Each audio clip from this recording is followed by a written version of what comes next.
People often think betrayal feels like a knife in the back, but in the Whitmore family, it came as a handshake, an icy hug hidden in the laughter of inheritance. Cassandra cared for her grandmother until the very end, believing love couldn't be bought, until her name disappeared from the will. No explanation, no sympathy, just silence dressed in silk gowns and lies paid for by the family lawyer. And then she struck back. Not with screams, but with evidence with the terrifying clarity of someone once loved, and now erased.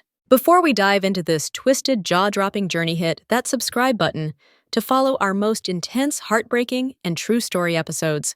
The town of Marblehead wore its history like an heirloom brooch, weathered, precise, polished with pride. Cassandra Whitmore fit into it like a shadow fits a tall white fence, quiet, unassuming, yet always there. She lived in a narrow, three-story brownstone tucked along the cobbled edges of Chestnut Street, a space she had restored with her own hands, plank by plank, molding memories into floorboards. An architect by trade, but not the kind who wore sunglasses indoors or bragged about skyline commissions. No, Cassandra restored. She preserved. She studied decay not to erase it, but to understand its bones. At 31, she lived alone. Not out of circumstance, but choice. There was a calmness in solitude, a clean rhythm to days when no one dictated the silence. She kept her father's drafting table by the window, and her grandmother Evelyn's old chair beside the fireplace. It rocked with a slight creak, like breath catching in an old throat. Most nights, Cassandra slept by 10 p.m. and rose at dawn. Her habits, like her life, were deliberate. But none of that had told the story. The real story, the one she didn't say aloud, began not with her profession or her property portfolio, but with a porcelain teacup and a woman whose hands shook when she held it. Evelyn Whitmore, matriarch of the Whitmore estate, grandmother, guide, and eventually ghost. When Evelyn grew ill, Cassandra moved into the main house without being asked.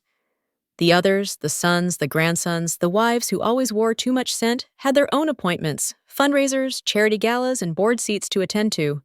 They didn't know that Evelyn began forgetting the name of her wedding china before she forgot the names of her children.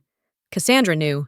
She was there the first night Evelyn wandered into the greenhouse in her nightgown, confused and barefoot. It was Cassandra who knelt in the soil beside her and whispered, "It's okay, Grandma. Let's go inside." Every morning, she made a blend of honeyed oats and green apple for breakfast. Every night, she read to Evelyn from old poetry books, choosing verses the older woman once loved in her youth.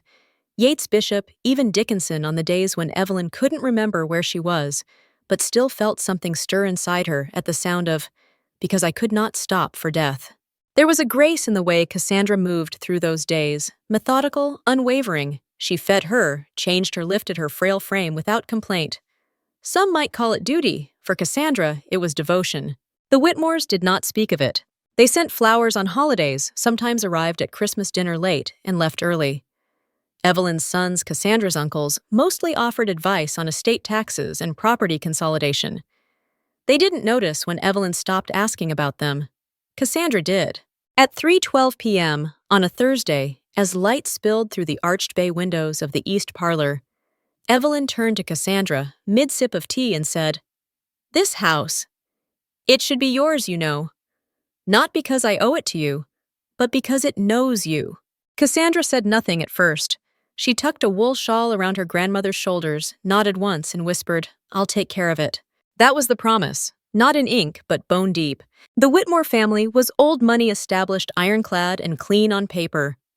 The kind of family that had winged staircases named after ancestors and oil portraits that watched over the dining room with judgmental eyes. Their legacy was a name etched into museum plaques and donor lists, not into the memories of those who served them. And yet, Cassandra never wanted to escape it. She didn't wear it like a crown, but she bore it quietly, faithfully. She had believed, perhaps naively, that by staying, by caring, by showing up when no one else did, she was becoming part of the spine that held the family upright. But the Whitmores did not trade in presence. They traded in perception. The first sign that something was fracturing came when Cassandra tried to rearrange the family photos in the main hallway. She noticed that the last 10 years were missing. No pictures of her and Evelyn planting tulips, or of the Sunday brunches where only they showed up.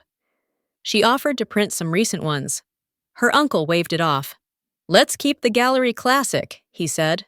Cassandra didn't argue. She rarely did. Then Evelyn passed. It happened in the dawn in the same room where she was born. Cassandra held her hand until the pulse faded. Eyes open, lips parted like she'd remembered something too late. Cassandra didn't cry. Not then. She closed her grandmother's eyes, pulled the duvet up to her chin, and sat beside her for an hour in silence, watching the sun pour slowly across the floor like spilled cream. The next day the family descended, not like mourners, like PR consultants. There were white roses, not lilies because lilies were too morbid. There was a string quartet at the memorial and a catered spread flown in from Martha's Vineyard. Even the obituary was pre-written and syndicated across every regional paper. It read, "Beloved matriarch Evelyn Whitmore passed peacefully surrounded by her loving family." Cassandra blinked at that line. Loving family. They had called once a month, sometimes once a quarter. At the funeral, Astrid Whitmore made her entrance like a Hollywood rebrand. She arrived in a tailored white suit, sunglasses perched perfectly on her head, lips stained in blood-red gloss. She hadn't seen Evelyn in nearly 8 years. The last time she was in the country, she'd left a trail of debt and whispers about an academic suspension from the Sorbonne. But no one brought that up, not allowed. Astrid kissed both cheeks of relatives she didn't remember and posed for photos like a grieving duchess. When Cassandra offered her hand in greeting, Astrid said, "Still playing nurse, I see," and walked past her. That was the first time Cassandra felt it, not exclusion, but erasure. As if her name had been penciled into the family narrative and someone had begun rubbing it out. The memorial was less about Evelyn and more about legacy. There were speeches about generational stewardship, about honor and continuity. One uncle even used the word dynasty. A slideshow looped images of Evelyn from decades past. Her wedding, her debutante ball, her sitting beside her late husband in vintage cars, but not a single frame from the last 3 years. Not one picture of her in a robe on the porch swing with Cassandra reading beside her. After the reception, while the others sipped champagne and debated which fund should bear Evelyn's name, Cassandra slipped away to the conservatory.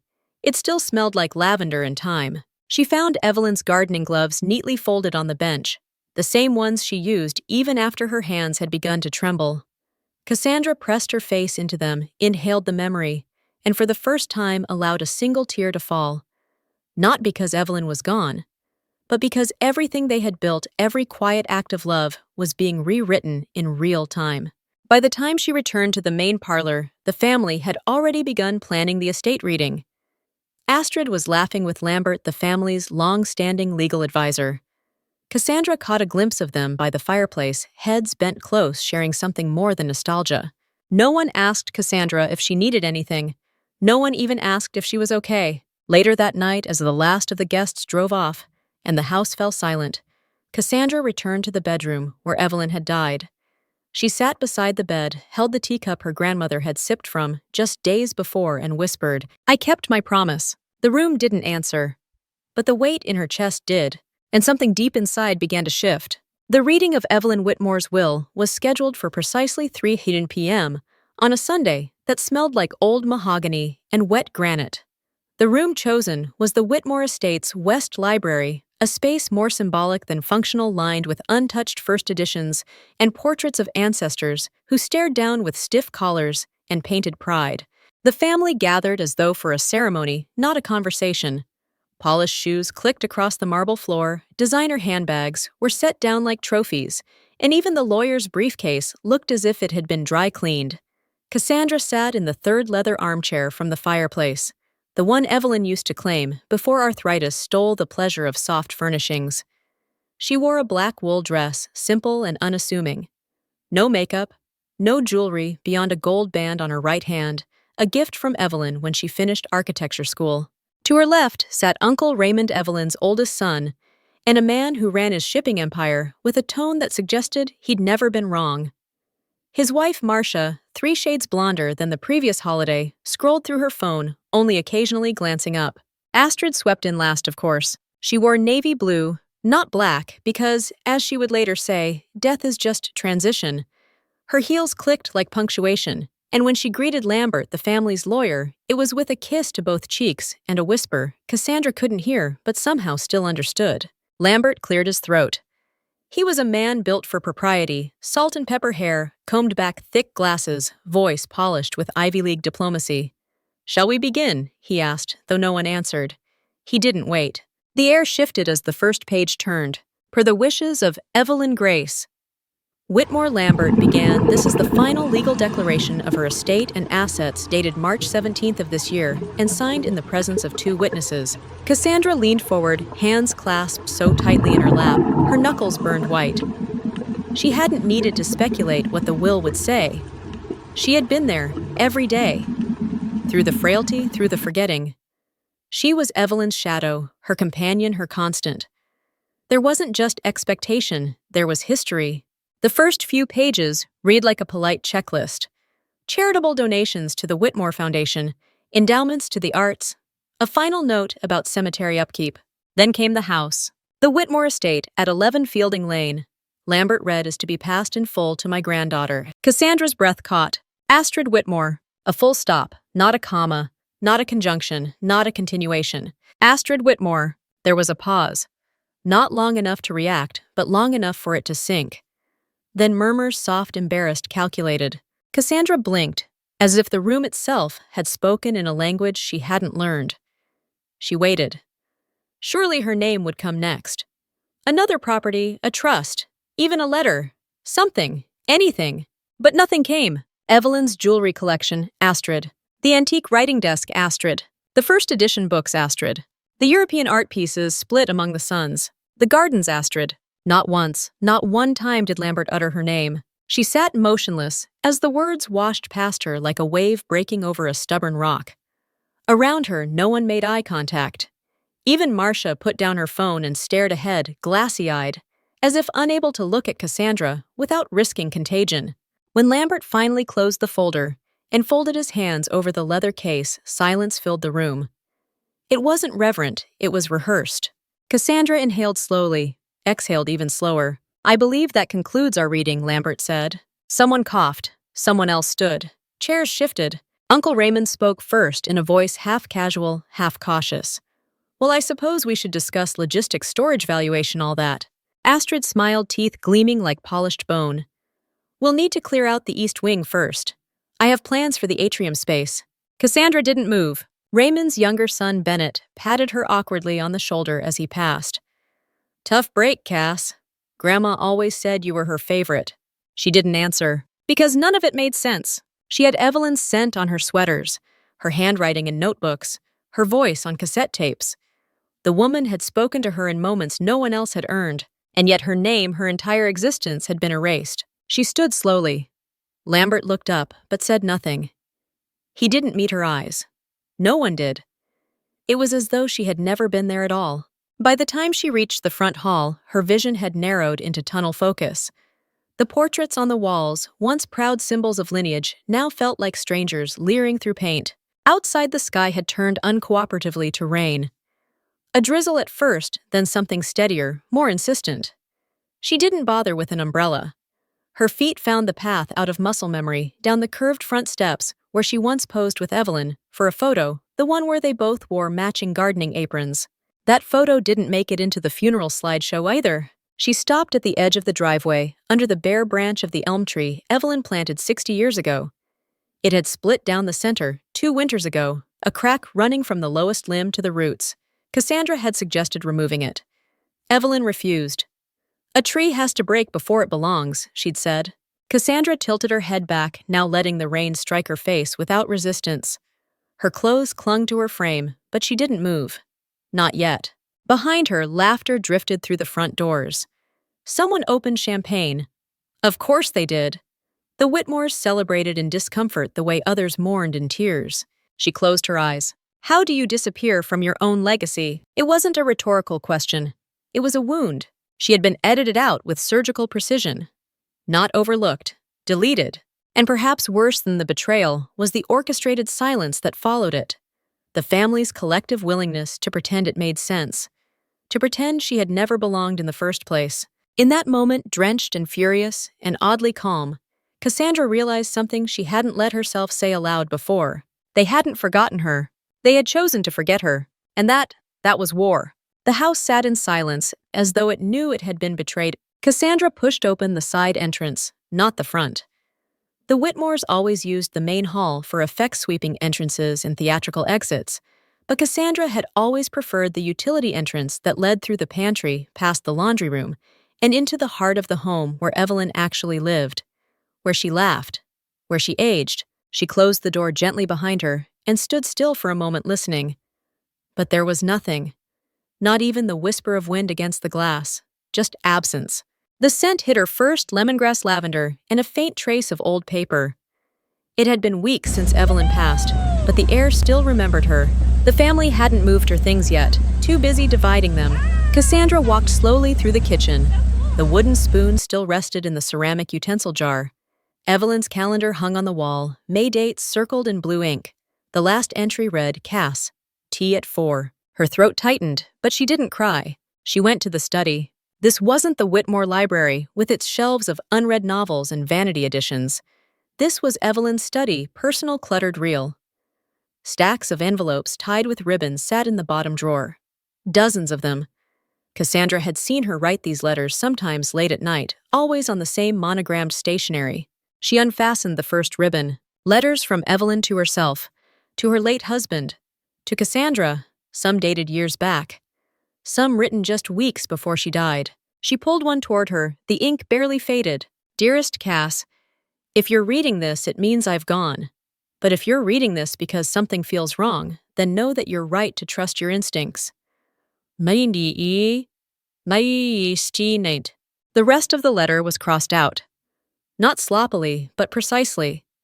As if someone didn't want it read. A line had been drawn across each sentence with ruler-like discipline. Cassandra stared at the paper chills creeping up her spine. She dug deeper into the drawer. Beneath the letters, behind a thick stack of pressed violets and a pressed church program, she found something else. A folded sheet of thick parchment, handwritten in Evelyn's unmistakable cursive. It began, to my beloved granddaughter Cassandra. Her heart stopped. It was a will, not a copy, not a draft. A fully written will in Evelyn's voice, naming Cassandra as the sole beneficiary of the house, the gardens, the art, and even her personal journals. The date, 2 weeks prior to the official version, read aloud by Lambert. Cassandra's breath turned shallow. She read it again, then again. Each time the disbelief melted into fury. This was Evelyn. This was her voice, her love, her intention.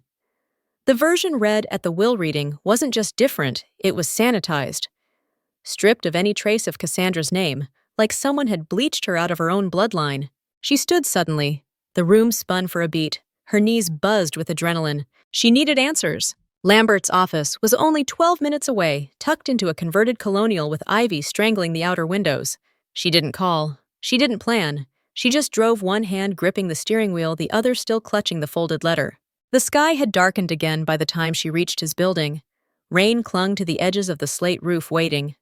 Cassandra pushed open the heavy oak door, the bell above jingling too cheerfully for what she carried inside. The receptionist looked up.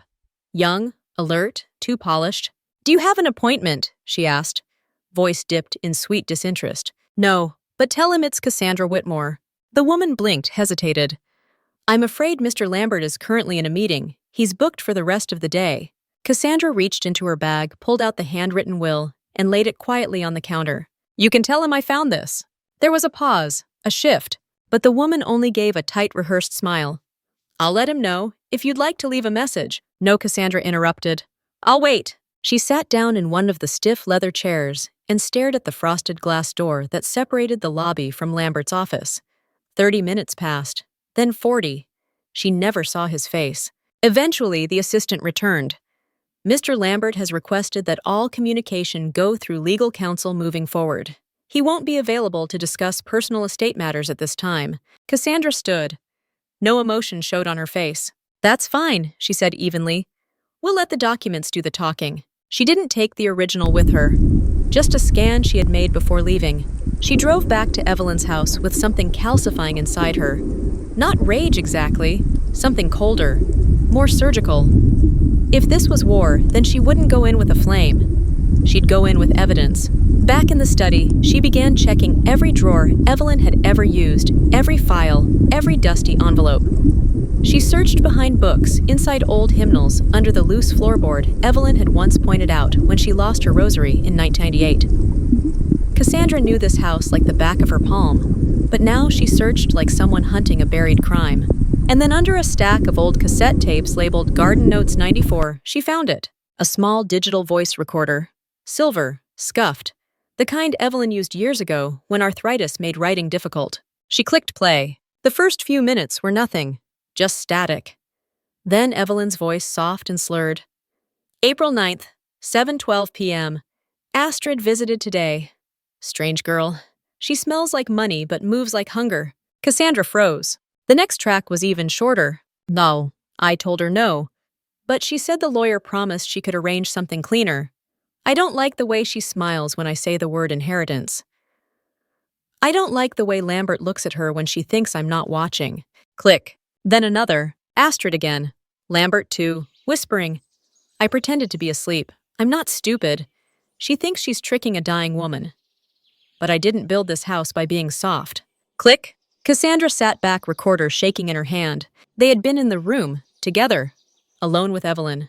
Plotting while she read poems, while she peeled apples for her grandmother, while she was changing bed linens and paying hospital bills, and sitting through dementia-induced 2 a.m. stories about the war. They were in another room deleting her. Cassandra stood slowly. She placed the recorder on the desk next to the handwritten will, next to the letters, next to everything Evelyn had left for her, not by accident but by faith.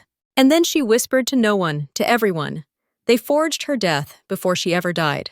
The bank stood like a fortress, dressed in limestone and steel, wrapped in the kind of clean anonymity that only very old money could afford.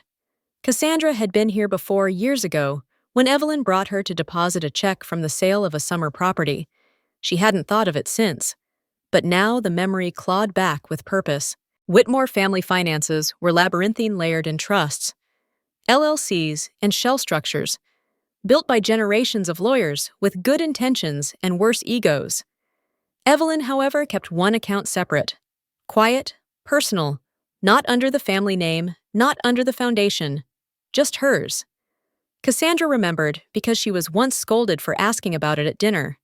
Every woman needs one thing she keeps to herself, Evelyn had said, then voice calm but unshakable. She stood now at the teller window, waiting as the assistant manager typed slowly behind the bulletproof glass. Cassandra had used her own credentials, not the family trust ID.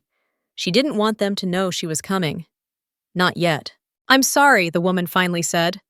Access to Evelyn Whitmore's private account is frozen pending estate settlement. Of course it was. Cassandra exhaled slowly, then leaned slightly forward. Is James Lawson still working here? The woman's face didn't shift. I believe he retired, she said cautiously. Cassandra reached into her bag, pulled out the worn envelope Evelyn once gave her on her 25th birthday. Inside was a single photograph, Evelyn and a young man smiling in front of this very bank. On the back, written in faded ink, James, who stayed late when I couldn't face the lawyers. Remember kindness. The woman behind the glass paused. I think he comes in once a week to update some retirement paperwork, she finally said, quieter now. Tuesday mornings, 9 a.m. That was tomorrow. Cassandra left with no answers, only a clock ticking louder in her chest. At 8:55 a.m. the next morning, she sat in the corner of the lobby, sipping burnt vending machine coffee from a paper cup. At 9:06, James Lawson stepped through the glass doors, a little stooped. His sweater slightly oversized, but eyes still alert. He saw her the moment he approached the counter. It took a few seconds, but recognition bloomed slowly across his face. Cass, he said. She nodded. He smiled. It wasn't wide, but it was real. I was wondering when you'd show up. They met in a nearby diner, 2 blocks down, where he ordered black coffee and a slice of raisin toast he didn't touch. She told me you'd come one day, James said, sliding a plain envelope across the table. Said if the family ever shut you out, this was yours to have. Cassandra opened it slowly. Inside was a printout dated 2 weeks before Evelyn's death. A wire transfer. Large, 7 figures. Sent from Evelyn's private account to an overseas bank.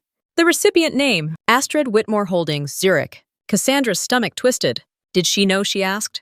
James shook his head. I don't think so. The transaction wasn't processed by her usual routine. Someone else accessed it. We assumed she'd authorized it under pressure. Cassandra stared at the numbers. The amount was exact. Cold, unmistakably intentional, but it didn't sound like Evelyn. It sounded like someone who had something to gain and a very narrow window to make it happen.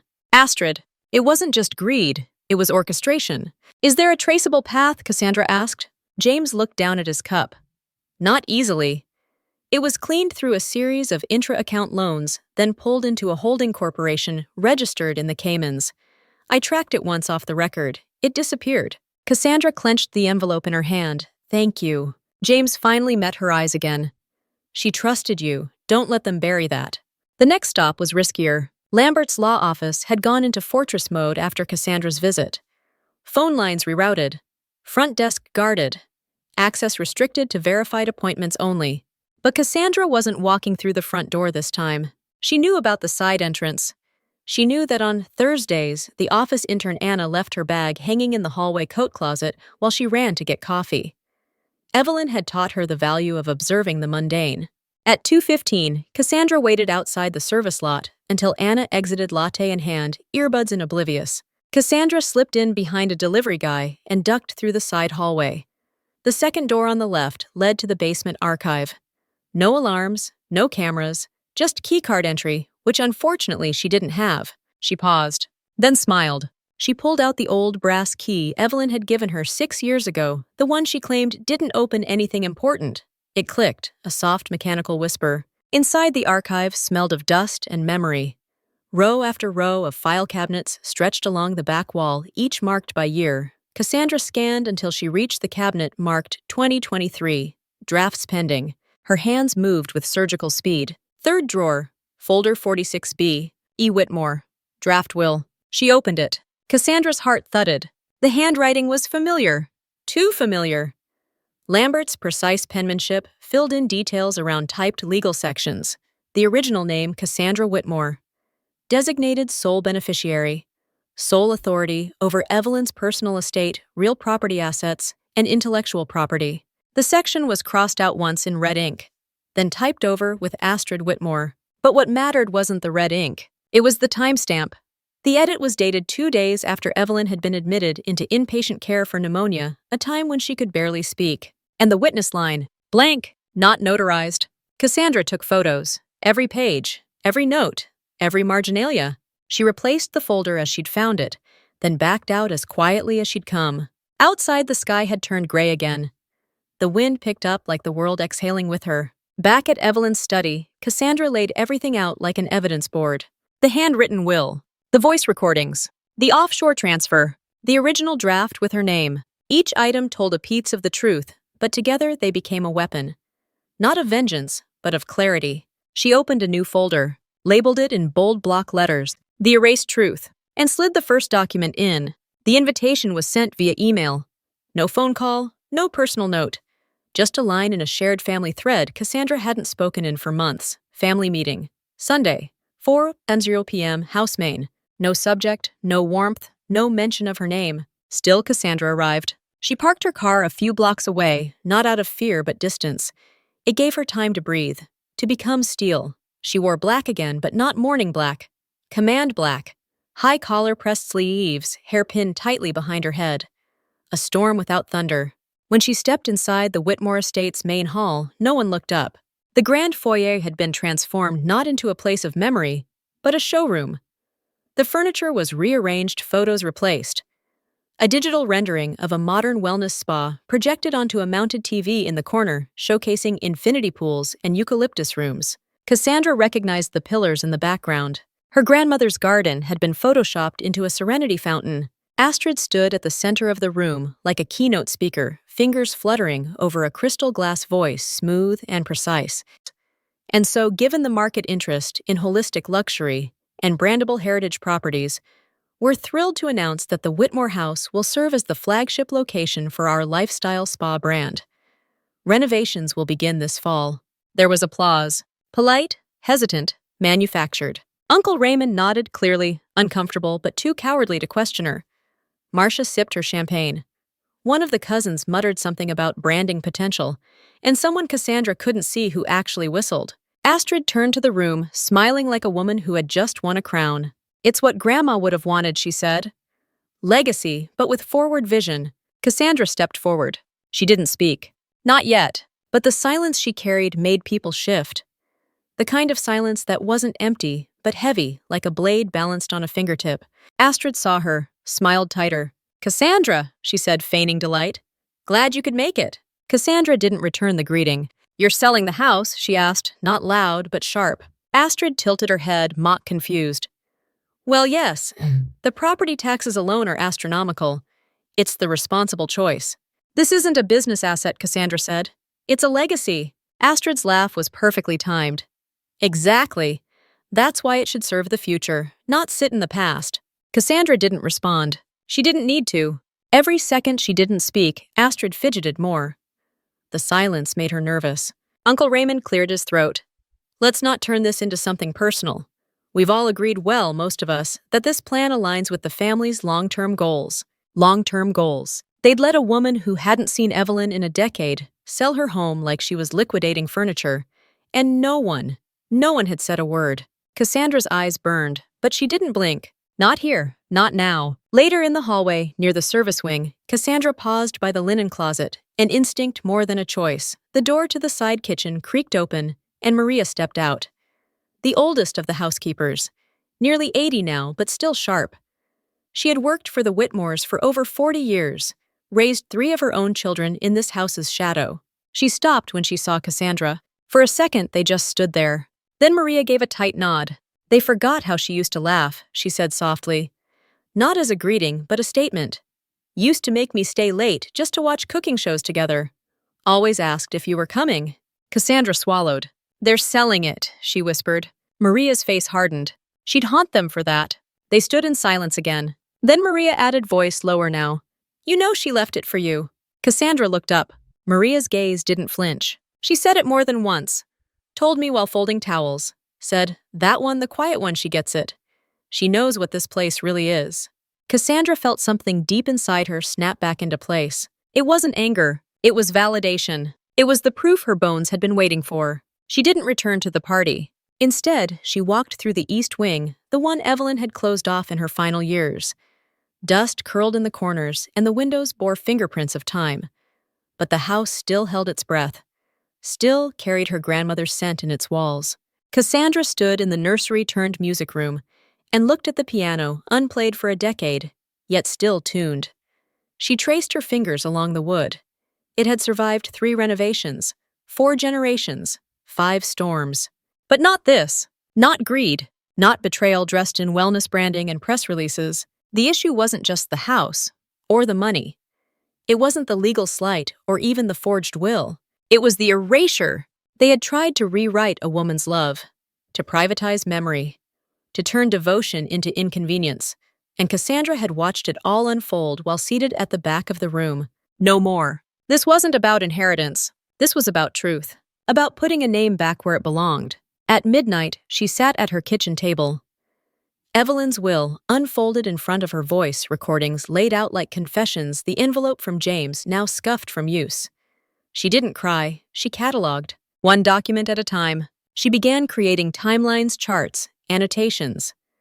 A spreadsheet labeled alterations, a document named false transfer, a chart comparing Evelyn's handwriting over time. And in the middle of it all, a folder now 3 inches thick with her name on the spine. The erased truth. At 2:00 a.m., Cassandra opened a new page on her laptop. Title: Intent to challenge probate legal grounds of inheritance fraud. She didn't press save. She pressed print. The Whitmore estate hadn't seen cameras since the governor's re-election fundraiser 7 years earlier. But today, tripods lined the circular driveway. Black cars idled, windows tinted, names unspoken but influential. Inside, crystal glinted beneath overhead chandeliers. But the air felt like a fuse had already been lit. They called it a legacy clarification event. A formal second reading of Evelyn Whitmore's estate, now that final asset values had been audited and adjustments made. It was in reality a masquerade, an attempt to seal what had already been stolen with a smile and a few forged signatures. The media had been invited, just enough of them to frame it as transparency. Cassandra arrived without warning. She stepped from her car with no assistant, no entourage, no script. just a plain black folder pressed flat against her chest and a single bag slung over her shoulder. Her outfit was muted black blazer slacks, no jewelry, but it was her eyes that silenced the room. She didn't look like someone mourning. She looked like someone coming for a reckoning. Inside the grand room had been rearranged again. Rows of folding chairs faced a makeshift podium at the base of the staircase. At the front, Lambert standing like a host rather than a criminal. Astrid sat in the first row dressed in ivory hands folded like royalty. Her nails were French manicured, her expression curated. The room hushed as Cassandra entered. A reporter lowered his mic. The estate photographer stopped mid-shot. Even Astrid's breath caught for a beat. Lambert cleared his throat. "We'd like to begin," he said. "Today's reading is simply a reiteration of the original, with slight adjustments to reflect final valuations and formal registrations." He opened the folder on the lectern, but Cassandra took a step forward. "Stop!" Her voice wasn't loud. It didn't need to be. Every head turned. Lambert hesitated. "Miss Whitmore, if you'd like to file a formal objection." "I'm not here to object." She raised the folder. "I'm here to correct." The silence that followed was electric. She stepped forward, placed her folder directly on the podium beside his, and flipped it open. "This," she said, "is the original will, dated 6 days before the version you read at the last gathering. Signed, witnessed, and notarized. It names me as the sole heir." Gasps broke the air like glass. Lambert stiffened. "I've never seen that document." "You have," Cassandra said calmly. "You edited it. Then you filed a later version unsigned and unwitnessed and buried this one in your archive." She turned to the crowd. "Every person in this room has heard Astrid say that Grandma wanted her to carry the family legacy. But here's the truth." She held up the notarized page, the signatures clear, the date untouched, the handwriting Evelyn's. The room turned to Astrid. She didn't speak, not yet. Cassandra continued, "That would be enough, but I brought more." From her bag, she took out the voice recorder, placed it on the lectern, then pressed play. The room filled with Evelyn's voice, faint but firm. "Told her no." "I said no." But she smiled and said Lambert could make it cleaner. "He said I didn't need to sign again, that they'd handle the rest." Then Astrid's voice. "It'll be easier if my name goes first. It won't be questioned. She's not married. She's temporary." Silence. Then Evelyn again. "They think I'm dying already, but I know a knife when I feel one in my back." The room didn't move, not even to breathe. Cassandra stepped back, let the words settle like dust over velvet. Astrid stood then. Her voice tried to rise above the shame. "That could be anything. Deepfakes. Edited." She had dementia, she confused voices, but her voice shook, her hands trembled. The room wasn't buying it. Cassandra met her gaze. "You were never confused, Astrid, just careless." Lambert tried to gather the papers in front of him, as if he could fold this all away. A security guard stepped forward. Cassandra didn't flinch. One of the legal reporters, a woman from the Boston Ledger, stood up. "Miss Whitmore?" she asked, her voice crisp. "Are you filing criminal charges?" Cassandra turned to Lambert. "I don't have to." She raised a document. "The district attorney already has this. So does the state bar." 2 uniformed officers entered the back of the room. Lambert blanched. Astrid took a step back. "This is slander," Lambert choked out. "Fabricated. This isn't admissible." "It is," came a voice from the left. "Maria." The housekeeper stepped forward, hands steady, spine straight. "I was there," she said. "The day Miss Evelyn signed that will. I poured the tea. I witnessed it. I saw Lambert take the original and tell her he'd file it that afternoon." Cassandra looked at her, not surprised, just grateful. A second officer approached Lambert. "I need you to come with us, sir." The lawyer's mouth opened-closed, then he surrendered. Quietly. Like he'd always known it would end this way. Astrid turned to her uncle, her voice shrill. "Are you going to let them do this to me?" Uncle Raymond didn't respond. The room dissolved into a scatter of whispered disbelief and camera shutters. A statement was made on the spot assets frozen pending investigation. Evelyn's estate legally paused. And Cassandra, she stood still. She didn't cry. She didn't raise her voice. She only spoke once more, just as the final flashbulb fired. "I'm not here to fight for what's owed." She looked to the space where Evelyn once sat during family brunches, where she poured tea with shaking hands and told stories about a life the others never bothered to ask about. "I'm here," Cassandra said, "to take my name back." No one clapped. No one dared. Because they all knew it was never about the house. It was about erasure. And Cassandra had just written herself back into history in ink no one could scrub out. The news didn't break like a wave. It cracked like ice. 3 days after the second will, reading the Boston Globe ran the headline across its digital front page in sharp black serif. The erased heir, how Cassandra Whitmore reclaimed her name and exposed a family fraud. The article spread like wildfire. Within 24 hours, national outlets picked it up. By the end of the week, international media were digging into every corner of the Whitmore legacy like scavengers picking clean a rotting carcass. But this wasn't just a scandal. It was a dismantling. And at the center of it, Astrid. She tried to disappear, first from press, then from public records. But Zurich didn't protect names when subpoenas arrived. The private bank holding the 7-figure transfer crumbled under pressure from financial crimes investigators. They traced the wire through 3 accounts, 2 shell companies, and 1 off-record holding in Cyprus. The label was blunt international money laundering and will fraud. By week's end, Astrid was on a no-fly list. Her assets in the U.S. were frozen. Her passport was flagged. But worse than the legal pursuit was the social exile. Those who once laughed too loud at her brunch jokes, who toasted her in glossy events, and followed her curated life on social media began to fall silent. One by one, they stopped replying. The comment sections that once praised her elegance turned to questions, then accusations, then contempt. In the Whitmore family itself, the fracture was more violent. At first, there were whispers attempts to explain away the evidence, that Evelyn had been confused, that Cassandra had taken advantage of a dying woman's trust, that the media had twisted things, but no one could explain the signatures, or the voice recordings, or the notarized will Evelyn had filed quietly with a secondary attorney just weeks before her death. Then came the silence. At the next family gathering, a stiff cocktail hour meant to replace the annual gala, Cassandra was present. She didn't smile. She didn't speak much. She didn't need to. Uncle Raymond poured his own scotch. Marcia offered a tentative hello, then walked away before Cassandra could answer. Bennett, the cousin who once joked about tough breaks, stayed on the opposite side of the room the entire evening. They no longer mocked her. They feared her. What Cassandra had done was not loud, but it had been permanent. She hadn't burned the family tree. She had carved her name into it with a scalpel. By mid-month, Cassandra's inbox was overflowing with requests from reporters, professors, advocacy groups. She ignored most, but one message from a small but respected legal podcast called A State of Mind stood out. The host, a former litigator turned social commentator named Janelle Rhodes, had written her a one-line email. "You didn't just win a will, you reclaimed a narrative." 2 weeks later, Cassandra sat across from Janelle in a soundproof studio in Cambridge, mic, positioned voice calm, eyes steady. "I didn't come forward to prove I deserved the house," she said. "I came forward because someone tried to erase me. And too many women, especially in families like mine, learn to accept erasure as fate." The episode titled Inheritance and Invisibility trended within hours. Clips circulated on social media. Quotes were turned into graphics, then banners, then calls to action. A particularly viral line, "You don't have to be invited to a legacy you helped build." Cassandra became something she never expected to be a symbol, not of wealth, but of quiet resistance.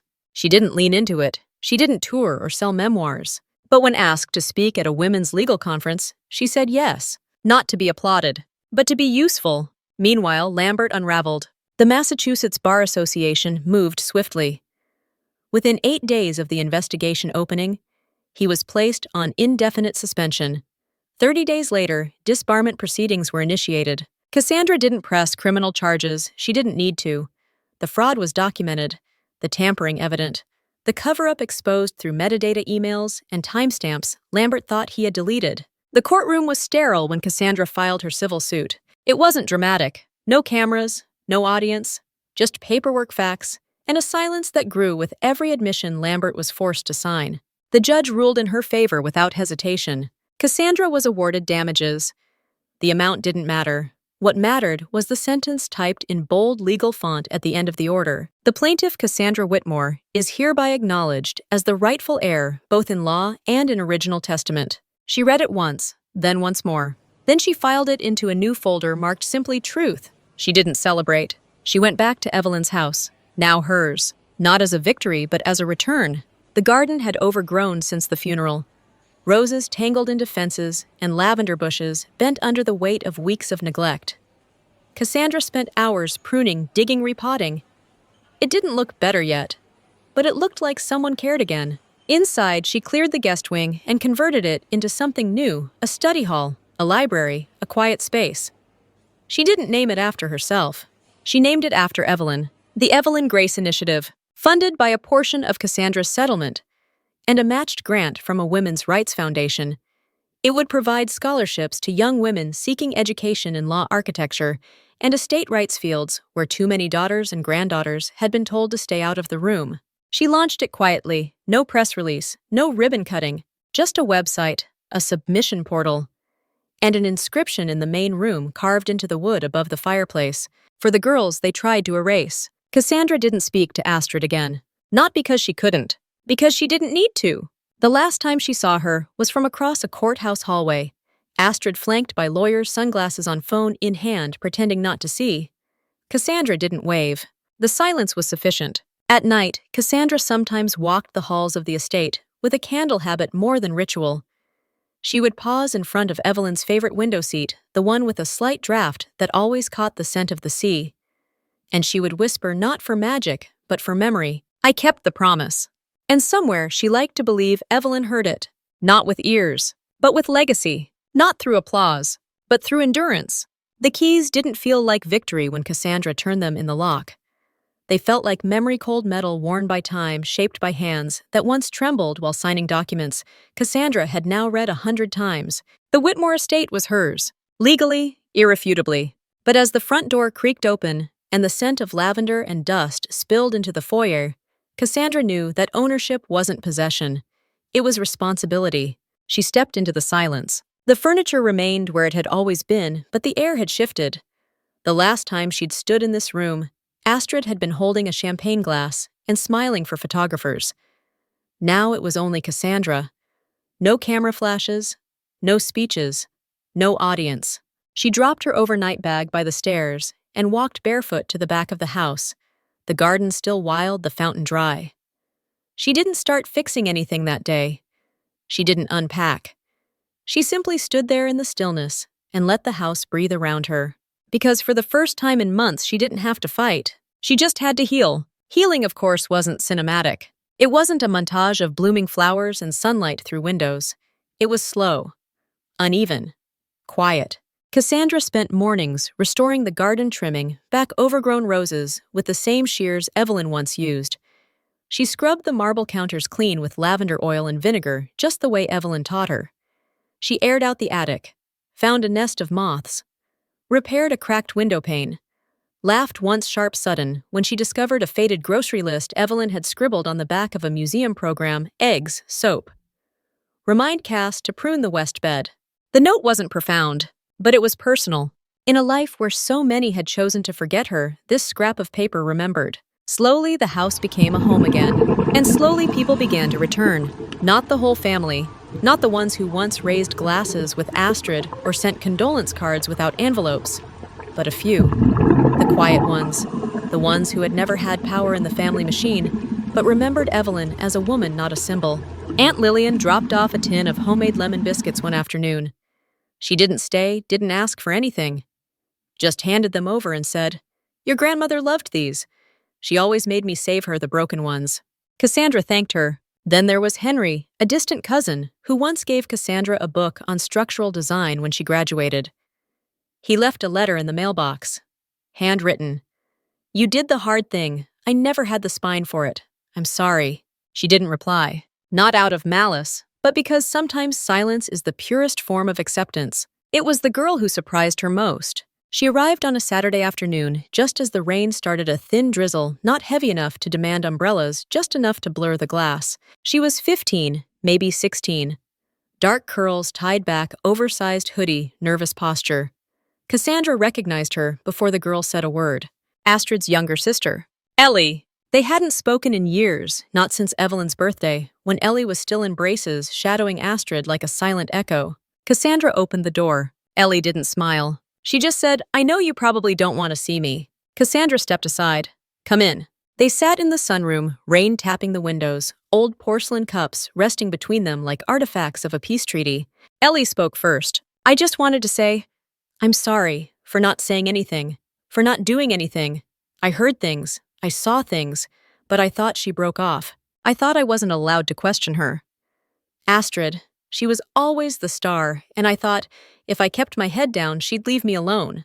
Cassandra listened, not interrupting, but Grandma Ellie continued.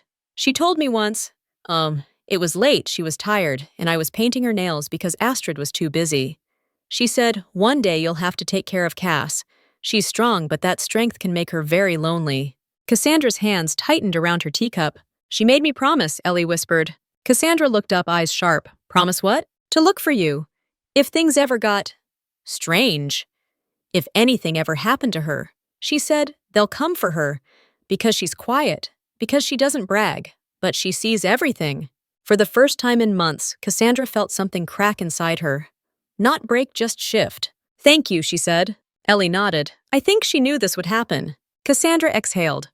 She always saw what no one else wanted to admit. Before Ellie left, she placed a USB drive on the table. It's nothing much, she said. Just home videos. Grandma recorded over a dozen of them on my laptop. I didn't know what they were until I started organizing files last month. You should have them. That night, Cassandra plugged the USB into her laptop. The screen flickered to life. The footage was grainy, lit only by late afternoon sunlight and shaky hands. Evelyn sat in her favorite chair blanket pulled up to her lap, glasses slipping down her nose. She was alone, but she looked straight into the camera. If you're watching this, she said, then you found your way through. Cassandra sat still. I don't know when this will reach you, Cass, or how. But I do know that if you're watching it, you've already survived more than most. The voice cracked just for a moment, then steadied. You are the only one who ever saw me not as a symbol but as a woman. Not a matriarch, not a benefactor, just Evelyn. And because of that, I leave you this house, not just in paper but in spirit. Because I know you'll never let it become anything less than sacred. She paused, then smiled faintly. If they try to erase you, remember ink fades. Truth doesn't. She reached out as if through the screen. And if you're wondering whether you're strong enough now, you are. You were always strong enough. Now you're simply brave enough to see it. The screen went black. Cassandra didn't cry immediately. She just sat there, arms wrapped around herself, the rain outside turning from drizzle to full storm. She let the silence fill the corners of the house again. Then slowly she lowered her head and wept.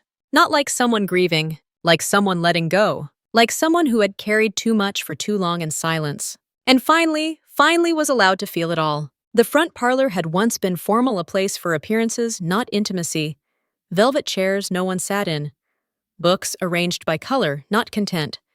A piano no one played since Evelyn's arthritic fingers left the keys untouched. Cassandra changed that. She cleared the room over the course of 3 days, removed the staged decor, and replaced it with something raw, something earned. The shelves were filled not with bestsellers or decorative hardcovers, but with Evelyn's handwritten journals, her favorite poetry volumes, and architectural sketches Cassandra had saved from her own university days, once tucked away in closets, now finally displayed. In the center of the room stood a long wooden table, once used for holiday buffets. Now it held glass cases. Inside them, Evelyn's letters-worn recipe cards, annotated in fading ink, Polaroids of a younger Evelyn holding a baby Cassandra in front of a garden they would later bury and regrow a dozen times. Above the door hung a plaque. It didn't say Whitmore. It didn't say legacy. It said simply Voices That Survived. And below it, open Thursdays through Sundays. Free for women and girls. Opening day was quiet. Cassandra didn't advertise, didn't post, didn't call journalists. She only placed a small wooden sign at the end of the driveway, the Evelyn Grace Room. All are welcome. The first guest was a woman in her 60s. She carried a green file folder, hands trembling as she walked past the threshold. I was told this house had space for forgotten stories, she said. My mother was cut out of her father's will in 1978 for marrying a Puerto Rican man. She left the documents to me. I didn't know where to put them. Cassandra gestured to the table. The woman laid the file beside Evelyn's tea-stained journal, like a tribute at an altar. By noon, 4 more women had come. One brought a cassette recording of her grandmother reading poems, her voice erased when the family cleaned out the house. Another brought a quilt stitched by sisters disinherited for opening a bookstore instead of marrying. They didn't come to mourn. They came to reclaim. That afternoon, as Cassandra served tea in mismatched china and wiped her hands on the apron Evelyn once wore, she realized this is what legacy should feel like. Not stone monuments, but living space, breathing, breaking, repairing. Within 2 weeks, a photo from the Evelyn Grace room circulated on social media. A book blogger had taken it a snapshot of a handwritten letter under glass that read, "If they erase your name from the will, write it into the world instead." The post went viral. Then came the emails, one from a young woman in India. "My brother was given everything. I was told daughters don't inherit. I didn't fight. But now I'm writing again." Another from a woman in Oklahoma. "Your story reached me. I kept my grandmother's blueprints. They're hanging in my hallway now." By the end of the month, Cassandra was contacted by a publishing house in New York. The editor didn't waste time. "We want your story," the woman said. "Start to finish, the betrayal, the silence, the return. Call it what you want, but it needs to be told." Cassandra hesitated. She didn't want a memoir. Not a cautionary tale. Not another triumph of the human spirit paperback shoved into inspiration sections between women's magazines and bath bombs. She didn't want pity printed. She wanted permanence. The editor suggested a title, "The Woman Who Reclaimed Her Name." Cassandra politely declined. She emailed back a single line, "It was never lost, only buried. The title is No One Erases Me." Writing didn't come easy. At first, the pages were stiff, clinical, too structured, as if she were trying to explain herself to a court one last time. But slowly something softened. Her sentences loosened. Her voice, usually so careful and composed, cracked open. She wrote about Evelyn, not the matriarch, but the woman who read Pablo Neruda aloud while peeling pears. She wrote about the garden, about pruning roses as a teenager, and learning that some thorns draw blood not out of malice, but out of nature. She wrote about Astrid too, not as a villain, but as a mirror. Someone desperate to be loved by the same family that had once made Cassandra invisible. A woman who had chosen manipulation over mourning, control over connection. And she wrote about silence. How dangerous it can be when weaponized, how powerful it can be when reclaimed. Every morning, she wrote beside the window overlooking the cliffs. The ocean wasn't as loud as it used to be, at least not in her memory, but the waves still moved like breath, steady, sure, patient. She never wore shoes inside the writing room, never used the overhead lights, only the sun. Her hair was usually unbrushed, her tea often cold by the time the paragraph was done. But she wrote. Every day, without apology. And for the first time in her life, she didn't write for someone else's approval. She wrote for those who had no nameplates, no eulogies, no mentions in holiday speeches. She wrote for herself. People often asked if she was angry, if the betrayal had hardened her, if the inheritance came with resentment as heavy as marble. But Cassandra would smile slow and sad and say, "No, I'm not angry anymore. Anger got me here, but it's not how I want to stay." Because grief had done something strange to her. It didn't shatter her, it sharpened her, and from that sharpness she carved something new. Not a legacy dictated by blood or law, but one chosen.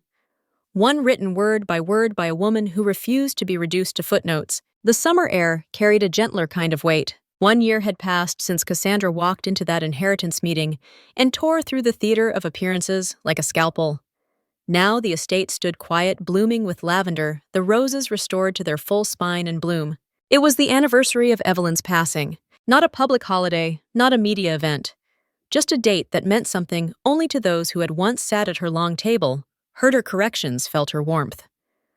Before status twisted it into something else. The family came. They weren't dressed in couture or armed with rehearsed eulogies. They arrived quietly, in dark linens and pressed collars, speaking in low voices. The Whitmores, once so dominant, so blindingly confident, were no longer the center of attention. Because today they weren't the story, they were witnesses. The memorial service was held in the orchard Evelyn had planted in her 40s. The chairs were simple. The altar was a stone bench beneath the oldest tree. A photo of Evelyn rested on a wooden easel, her favorite one from the year Cassandra was born. No speeches were scheduled. Just reflection. Just return. Cassandra arrived last. She wore no makeup. Her dress was navy blue linen quiet. Her hair was down. She carried no folder, no exhibit. Only a single bouquet gardenias hand-tied, and a folded letter tucked under the ribbon. She didn't speak. She stepped forward, placed the flowers at the bench's base, and gently laid the letter beside them. Then she turned away. As she walked back through the orchard, whispers stirred. Not of gossip. Of guilt, perhaps. Of understanding, maybe. No one stopped her. No one dared. What they didn't see was what the letter said. But we do. Dear Grandma, I kept my word. And in doing so, I finally met myself. An hour later, Cassandra sat on a bench outside the memorial, sipping from a flask of lemon tea Evelyn once swore kept her young. A familiar voice approached, soft but unmistakable. Callista Monroe, the journalist who had first broken the will-tampering story. The one who had sat in courtrooms and back seats documenting it all without turning Cassandra into a spectacle. She didn't pull out a recorder.